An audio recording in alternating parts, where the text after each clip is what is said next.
hi kids. In the last video, we discussed about forces responsible for absorption in plants, and in this video, we discuss about conducting tissues.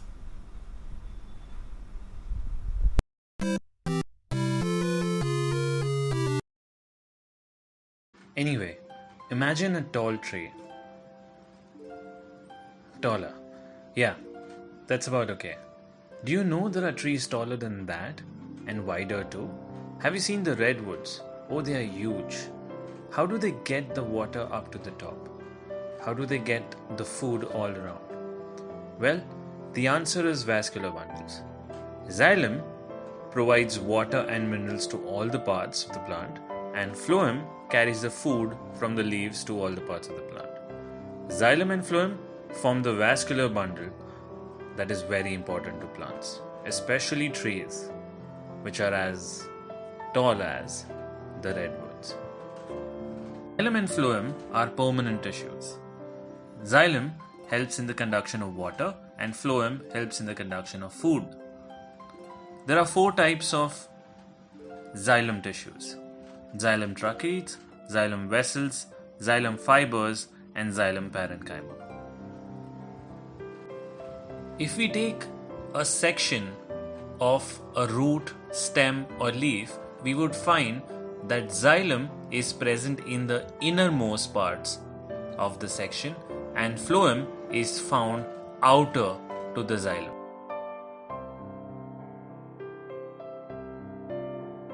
Tracheids are elongated dead cells with tapering ends. Their walls have thickenings of different types. They help in upward conduction of water and also provide mechanical support. Xylem vessels are tube-like structures, placed one above the other, forming one long channel. They are open at both ends.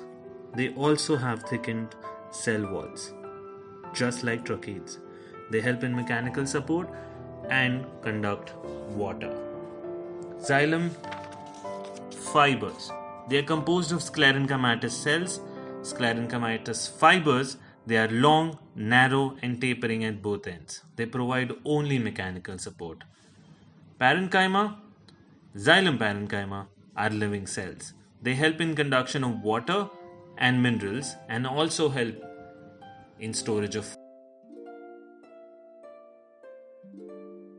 There are 4 types of phloem tissues too: sieve tubes, companion cells, phloem fibers, and phloem parenchyma. Sieve tubes, formed of sieve cells, they are the main conducting part of the phloem. Hence the name sieve tubes. They are long, cylindrical, help in conduction of food. Companion cells are associated with sieve tubes. They are parenchymatous and help in conduction of food. Phloem fibers. They are dead cells, sclerenchymatous in nature, and help in providing mechanical strength. Phloem parenchyma is formed of thin-walled, unspecialized parenchymatous cells. These cells store food. So kids, as we are nearing the end of the chapter, there are 4 things that I need you to remember. So these are 4 things that you need to remember in transported plants. Thing number 1, whenever you hear parenchyma would mean they are cells which are alive and they store food. So when you hear xylem parenchyma, it means that they are cells which are alive and they store food.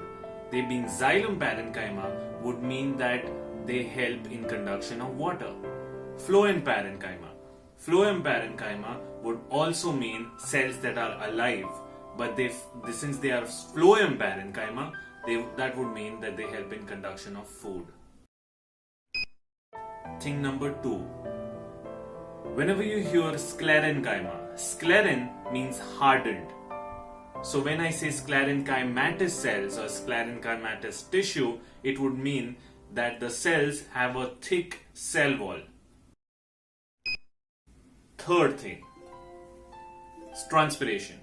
What is transpiration exactly? It is the loss of water as water vapor through the aerial parts of the plant.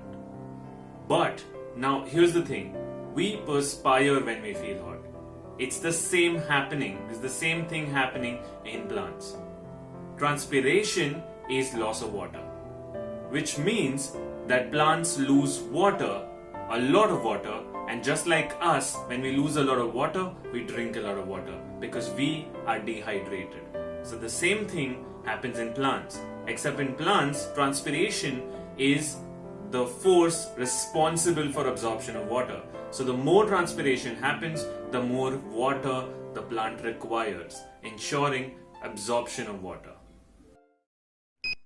Point number 4, and this is the most important point, that transpiration is like our moms.